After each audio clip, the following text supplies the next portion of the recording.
ತಂತ್ರಶಾಸ್ತ್ರದಲ್ಲಿ ನಂತರ ಆರ್ಯ ಶಬ್ದ ಬಳಕೆ ಆಯ್ತು, ಗೊತ್ತಾಯ್ತಲ್ಲ.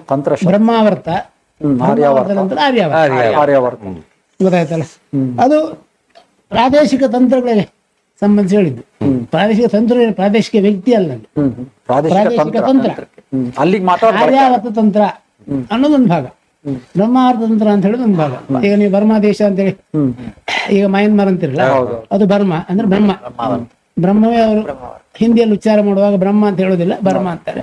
ಆಗ ಬರ್ಮ ಆಯ್ತು ಅಷ್ಟೇ. ಅದೇ ಬ್ರಹ್ಮದೇಶ, ಬ್ರಹ್ಮಾವರ್ತ ಭಾಗ, ಅದು ತಂತ್ರ ಒಂದು ಭಾಗ. ಅಲ್ಲಿ 6-7 ತಂತ್ರಶಾಸ್ತ್ರಗಳು ಪ್ರಸಿದ್ಧ ಇದೆ. ಹಾಗೆ ಆರ್ಯಾವರ್ತದಲ್ಲಿ ಒಂದು 12 ತಂತ್ರಶಾಸ್ತ್ರಗಳು ಪ್ರಸಿದ್ಧ ಇದೆ. ಇನ್ನೊಂದು ವರ್ಗ ಇದೆ, ಗಾಂಧಾರ, ದಕ್ಷಿಣಾವರ್ತ, ಸುಮಾರಿದೆ. ತಂತ್ರಶಾಸ್ತ್ರ ವಿಭಾಗ ಸುಮಾರು ಬರುತ್ತೆ. ಒಟ್ಟು 64 ತಂತ್ರಶಾಸ್ತ್ರಗಳಿದೆ, ತಂತ್ರಶಾಸ್ತ್ರ ಗ್ರಂಥಗಳಿದೆ. ಅಲ್ಲಿ ಆ ಪ್ರದೇಶಕ್ಕೆ ಪ್ರಾದೇಶಿಕ ಆಧರಿಸಿ ಪ್ರಾದೇಶಿಕವಾಗಿ ಆರ್ಯಾವರ್ತ ಹೆಸರಿತ್ತು, ಆರ್ಯಾವರ್ತ ತಂತ್ರ, ಗೊತ್ತಾಯ್ತಲ್ಲ. ಗಂಗಾ ನದಿಯಿಂದ ನರ್ಮದಾವರ್ತ ಹೆಚ್ಚು ಗುಡ್ಡಗಾಡುಗಳ ಪ್ರದೇಶ ಆರ್ಯಾವರ್ತ. ಗಂಗಾ ನದಿಯ ಉತ್ತರ ಭಾಗ, ಭಾಗ, ದಕ್ಷಿಣ ಭಾಗ ಅಲ್ಲ, ಹಿಮಾಲಯ, ವಿದರ್ಭೀಯ ದಕ್ಷಿಣ ಭಾಗ, ವಿದರ್ಭೀಯ ಭಾಗ. ವಿದರ್ಭೀಯ ತಂತ್ರವೇ ಇದೆ, ಬೇರೆ ಇದೆ, ಗೊತ್ತಲ್ಲ. ಕುಂತಲ ತಂತ್ರಗಳಂತ ಬೇರೆ ಇದೆ, ಗೊತ್ತಾಯ್ತಲ್ಲ. ಆಮೇಲೆ ಗಾಂಧಾರ ತಂತ್ರಗಳು ನಿಮ್ಮ ಅಫ್ಘಾನಿಸ್ತಾನದಲ್ಲಿ ಹೋಗುತ್ತೆ. ದಕ್ಷಿಣಾವರ್ತ ಗೋದಾವರಿಯಿಂದ ಕೆಳಗಿನ ಭಾಗ ದಕ್ಷಿಣಾವರ್ತ ಭಾಗ, ಹಾಗೆ ಇದೆಯಲ್ಲ. ವಿಭಾಗೀಯ ತಂತ್ರಗಳಿಗೆ ವಿಭಾಗ ಜಾಗ ಸ್ಥಳ ವಿಭಾಗಿಸುವಾಗ ಅಲ್ಲಿನ ಮಣ್ಣಿನ ಗುಣ, ಜನಮಾನಸಿಕ ಸ್ಥಿತಿ ಇವುಗಳನ್ನೆಲ್ಲ ಆಧರಿಸಿ ತಂತ್ರಗಳನ್ನ ಮಾಡ್ತಾರೆ. ಈ ರೀತಿ ಮಾಡಬೇಕು ತಂತ್ರ. ಯಾಕಂದ್ರೆ ಅಲ್ಲಲ್ಲಿ ವಾತಾವರಣ ಪ್ರತಿಯೊಂದು ವ್ಯತ್ಯಾಸವೂ ಇದೆ, ಒಂದೇ ಸಮಾನವಾಗಿ ಇಲ್ಲೂ ಇಲ್ಲ.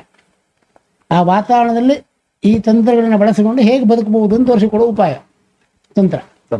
ಕಾಲಘಟ್ಟ ಹೇಳೋದು ಕಷ್ಟ ನಾವು ಉಪನಿಷತ್ ದರ್ಶನಗಳ ನಂತರ ಅಂತ ತಗೊಳ್ಬೇಕಾ, ಮಂತ್ರ ಅಂತ ತಗೊಳ್ಬೇಕು? ಇಲ್ಲ, ದರ್ಶನಗಳ ನಂತರ ಮುಂಚೆ ತಂತ್ರ ಬಹಳ ಪುರಾತನ ತಂತ್ರ. ಮತ್ತೆ ಯಾವ ಹಿಡಿತಕ್ಕೂ ಸಿಗುವುದಿಲ್ಲ.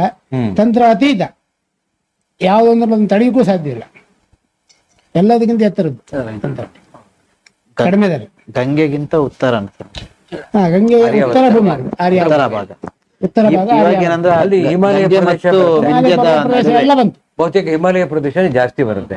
ಹಿಮಾಲಯ ಪರ್ವತ ಪ್ರದೇಶ, ಇವ್ರು ಹೇಳ ಈ ಮಗಧ ಅಂದ್ರೆ ಇದೆಲ್ಲ ಬರ್ತಲ್ಲ, ಯಾವುದು ಬಿಹಾರ ಸೇರುತ್ತೆ, ಬಿಹಾರ, ಭೂತಾನ್, ಸಿಕ್ಕಿಂ, ಇವೆಲ್ಲ ಇದಕ್ಕೆ ಸೇರುತ್ತೆ, ಆರ್ಯಾವರ್ತಕ್ಕೆ ಸೇರುತ್ತೆ.